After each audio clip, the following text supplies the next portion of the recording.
Guys, ito na yung nangyayari ngayon dito sa aming paligid. Wala na siyang buhay.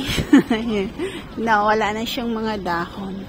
So, ganito siya mangyayari kapag taglamig. Nauubos yung dahon, pero buhay pa yan guys. Buhay na buhay. Pag summer guys, ang daming dahon nito. Ngayon lang kapag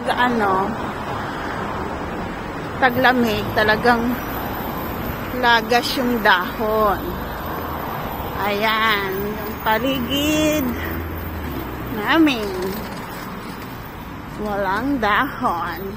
Ganda tingnan, no, para siyang Christmas tree. Kulang na lang ng Christmas light para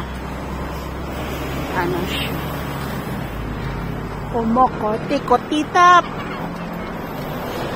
Ayan.